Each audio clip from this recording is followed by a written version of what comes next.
myself Anita Shokan and today we are discussing about opportunity cost and marginal opportunity cost.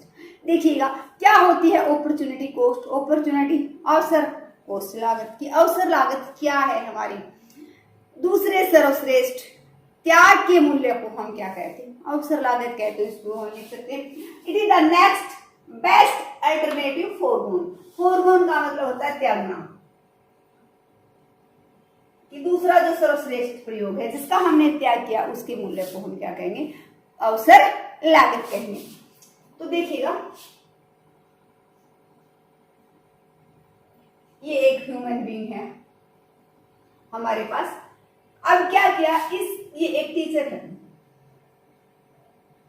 इसको job नहीं मिली इसके पास फिलहाल क्या है टीचर की जॉब है उसके पास लेकिन ये प्रयास कर रहा है ये क्या है हमारा क्वालिफाइड बंदा है लेकिन आगे टीचिंग करने के बाद टीचर की जॉब उसको मिली। अब वो प्रयास कर रहा है प्रयास करने पर इसने एक प्रिंसिपल का टेस्ट दिया हुआ था तो यहाँ पर इसको ऑफर आ जाता है एक प्रिंसिपल में इसका सिलेक्शन हो जाए एक तो इसको पास ऑफर हो जाता है फिलहाल एक टीचर की जॉब कर रहा है जहां पर उसको 25,000 रुपीज मिल रहे हैं फिर उसको एक प्रिंसिपल की जॉब का ऑफर आता है यहां पर उसको एक लेक्चरर की जॉब का भी ऑफर आ जाता है ये इंटरव्यू इसने दिए हुए हैं तो ये प्रिंसिपल में इसको हम कहेंगे 80,000 रुपीज मिलते हैं लेक्चरर की करता है तो यहाँ 70,000 रुपीज मिलते हैं।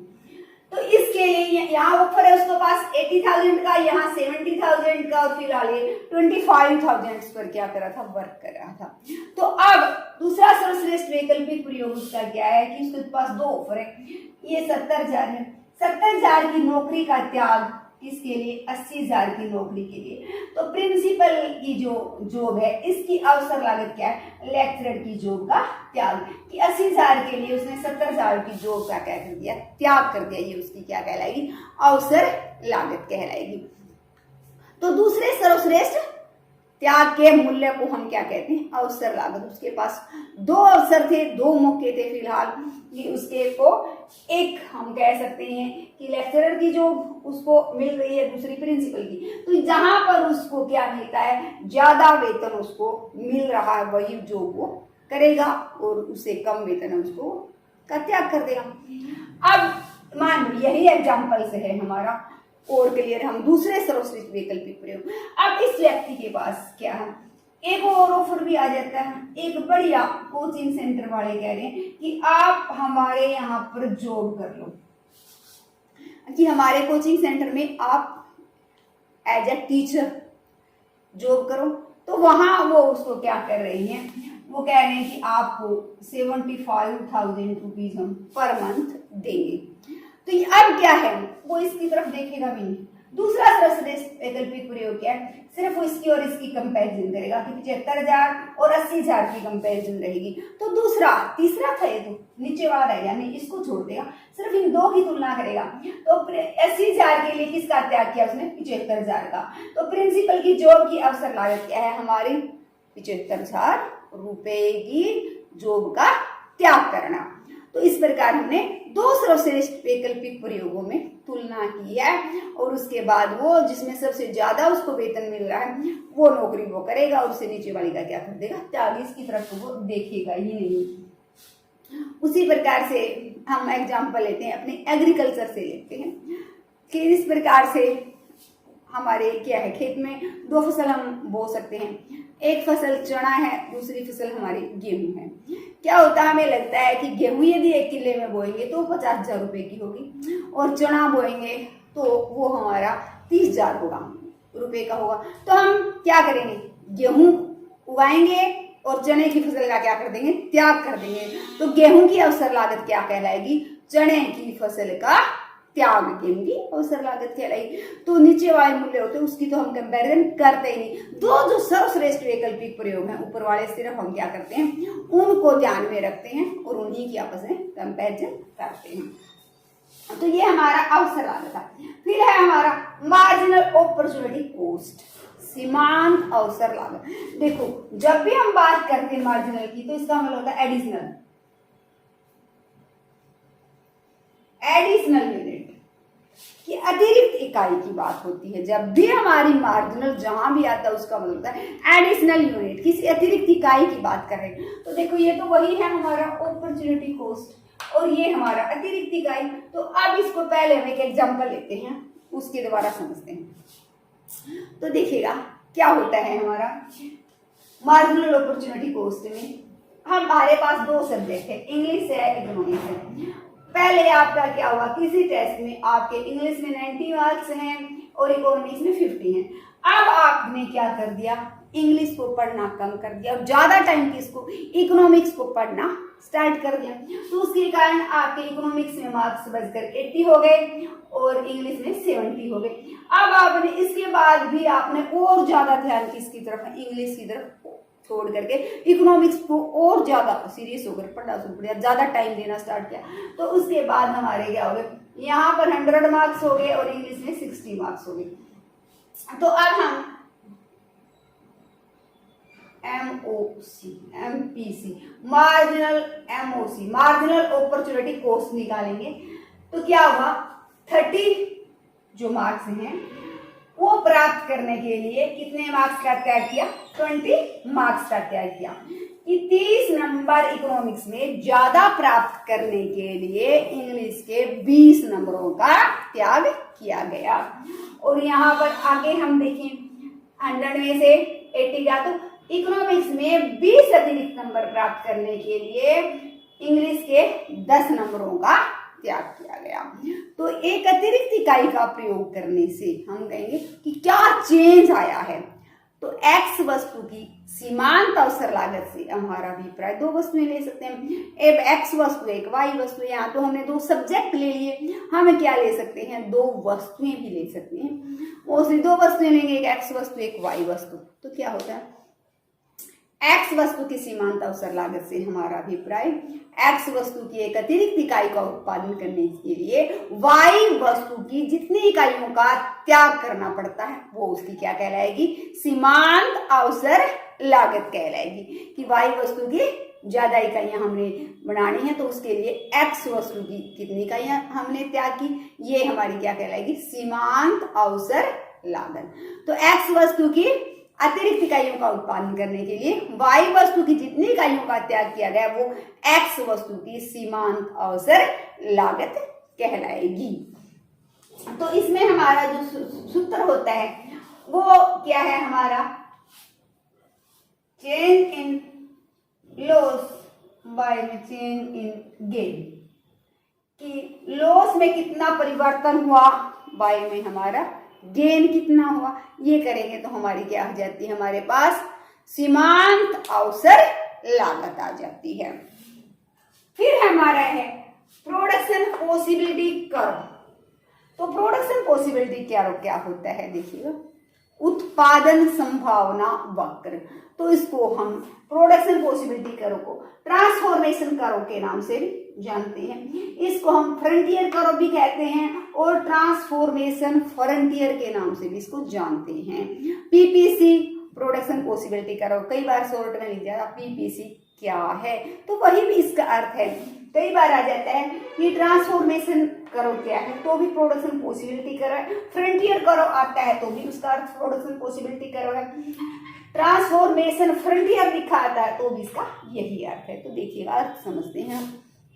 प्रोडक्शन पॉसिबिलिटी कर्व, उत्पादन संभावना वक्र, ये क्या करता है, दी हुई तकनीक पर और दिए हुए साधनों पर कि रिसोर्सेज भी हमारे पास दिए हुए हैं, टेक्नोलॉजी भी हमारे पास है कि ये बेस्ट है, इससे आगे हमारे पास कोई टेक्नोलॉजी नहीं है काम करने का, फिलहाल ये तरीका है हमारे पास।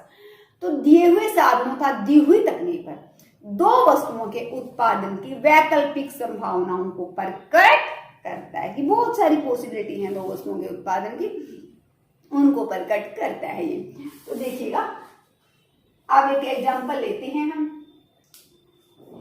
इस प्रकार से हमारा ये दो वस्तुएं हैं हमारे पास, एक राइस है एक कॉटन है। एक खेत है हमारे पास जिसमें हम क्या कर सकते हैं, या तो राइस प्रोड्यूस कर सकते हैं या उसी से हम कॉटन उगा सकते हैं। तो ये हमारे पास लैंड का एक टुकड़ा, इतना ही है ये हमारे पास। टेक्नोलॉजी भी गिवन है, रिसोर्सेज भी गिवन है। तो हम पहले क्या कर सकते हैं, हम पूरे के पूरे खेत पर कॉटन प्रोड्यूस कर लेते हैं। इस पूरे खेत को हमने क्या उपजा लिया, कॉटन प्रोड्यूस किया। तो जब हमने पूरे खेत पर कॉटन, तो वो 22 टन 22 टन हुई है कपास हमारी। तो क्या हुआ, हमारे राइस क्या होंगे, 0 होंगे। अब हम क्या करते हैं, हम ये सोचते हैं कि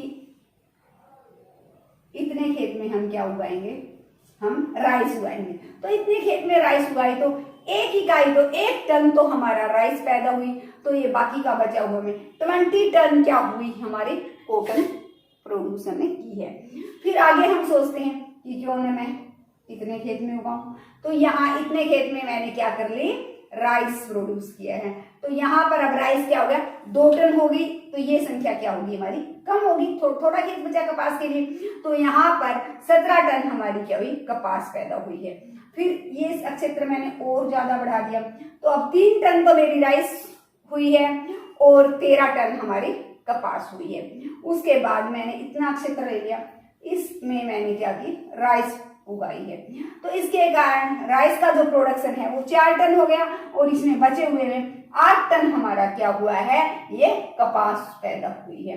अब मैंने पूरे के पूरे खेत में क्या कर दिया, राइस प्रोड्यूस करवा लिया, राइस बोली। तो उसके कारण राइस का जो प्रोडक्शन है वो 5 टन है और कपास का जो प्रोडक्शन है वो हमारा क्या है, 0 है।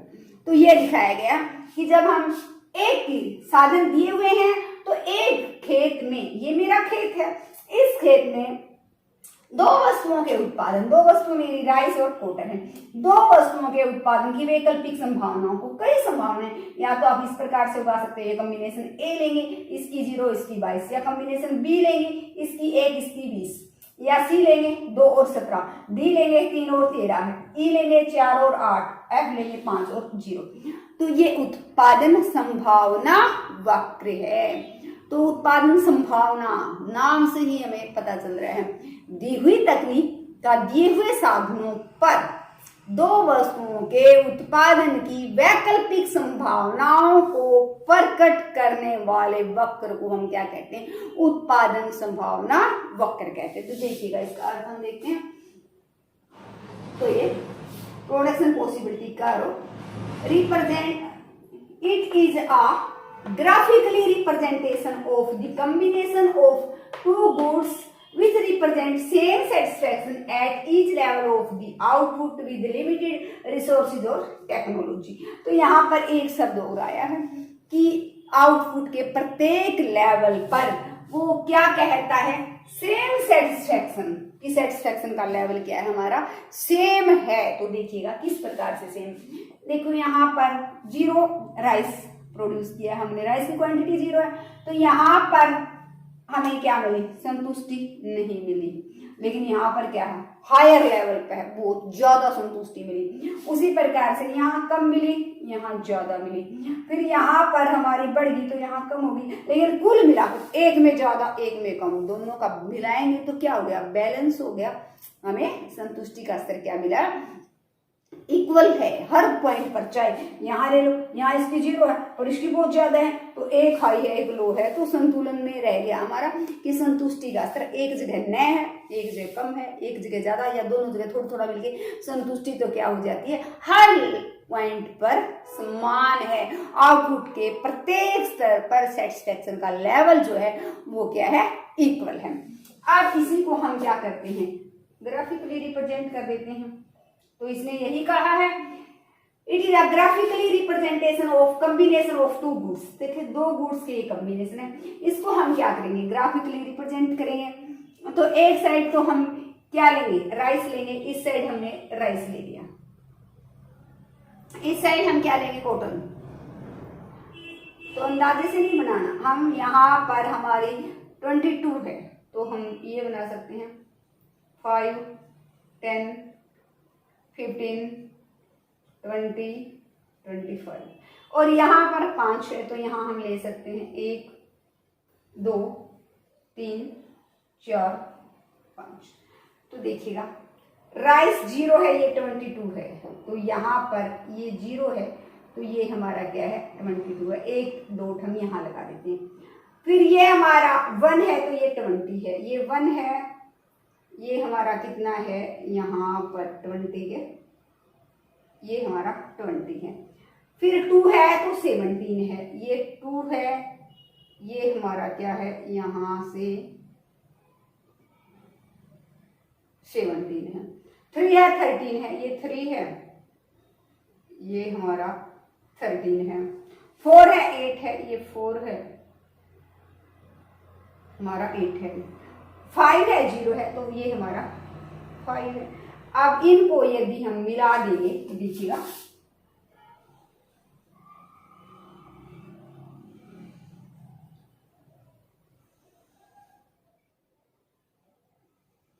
ये हमारा क्या होगा, पीपीसी करो, प्रोडक्शन पॉसिबिलिटी करो, जो क्या दिखा रहा है, एक कॉम्बिनेशन ये है, एक ये है, एक ये है, एक ये है, ये हमारे कॉम्बिनेशन है जो समान सेटिस्फैक्शन को रिप्रेजेंट कर रही हैं। तो ये हमें दिखा रहा है कि संतुष्टि का स्तर समान है, दो वस्तुओं के उत्पादन को दिखाया गया है।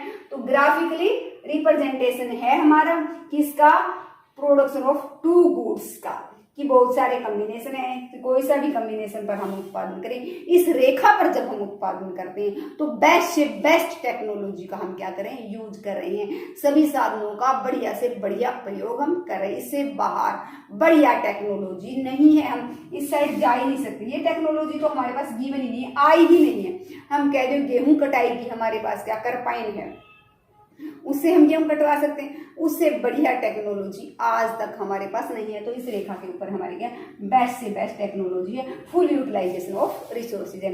अंदर यदि उत्पादन करेंगे तो ये हमारा क्या है, अंडर यूटिलाइजेशन ऑफ रिसोर्सेज है कि साधनों का हम पूर्ण प्रयोग नहीं कर पा रहे, बाहर वाला हमारे पास है ही नहीं, वहां तो हम जा ही नहीं सकते। तो ये तो हमसे दूर है, बियॉन्ड है, हमारी पहुंच से बाहर की बातें, वहां हम जा नहीं सकते, अंदर हम रहेंगे नहीं। तो इस रेखा के ऊपर जब हम उत्पादन करेंगे तो बेस्ट से best utilisation of our resources यहाँ पर हो रहा है। तो ये हमारा था प्रोडक्शन पॉसिबिलिटी कर्व। देखो अब हमने अपॉर्चुनिटी कॉस्ट था, अपॉर्चुनिटी कॉस्ट को भी हम क्या कर सकते हैं, प्रोडक्शन पॉसिबिलिटी कर्व के द्वारा दिखा सकते हैं। तो देखिएगा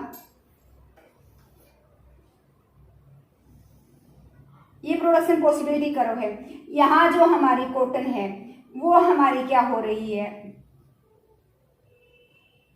10,000 रुपए की हो रही है। और यहाँ हमारे राइस हैं, इस साइड राइस हमने कहा 15,000 रुपए की होती हैं। तो 15,000 के राइस के लिए हम कॉटन का क्या कर देते हैं, त्याग कर देते हैं, सिर्फ OX मात्रा राइस की प्रोड्यूस कर लेते हैं। तो ये क्या कहलाएगी, अपॉर्चुनिटी कॉस्ट कहलाएगी। किसकी अपॉर्चुनिटी कॉस्ट है, ये हमारी ये अपॉर्चुनिटी कॉस्ट है राइस की। किसका त्याग, कॉटन का त्याग, कि कपास का त्याग करना किसके लिए, चावल को उपजाने के लिए कपास का जो त्याग किया गया वो उसकी क्या कहलाएगी, अवसर लागत कहलाएगी। उसी प्रकार से सीमांत अवसर लागत है हमारी, ये प्रोडक्शन पॉसिबिलिटी कर्व है। पहले हम इस कॉम्बिनेशन को चूज कर रहे थे, इतनी OA मात्रा तो हम क्या कर रहे थे, या OY ले लो, OY मात्रा Y गुड्स की और OX मात्रा X गुड की। अब X गुड की एक अतिरिक्त इकाई हम उत्पादन करना चाहते हैं, X1। तो इतना ज्यादा उत्पादन करने के लिए Y की हमने इतनी इकाइयों का क्या कर दिया, त्याग कर दिया, कि X वस्तु की अतिरिक्त इकाई का उत्पादन करने के लिए Y वस्तु की जितनी इकाइयों का त्याग हमने किया है वो उसकी क्या कहलाएगी, X वस्तु की सीमांत अवसर लागत कहलाएगी। तो देखिएगा त्याग हमने कितना किया, Y1, और हमने कितना प्राप्त किया, X1। ये हमारी क्या कहलाएगी, सीमांत अवसर लागत, change in loss by change in gain. तो प्रोडक्शन पॉसिबिलिटी कर्व के द्वारा हम इन दोनों को दिखा सकते हैं।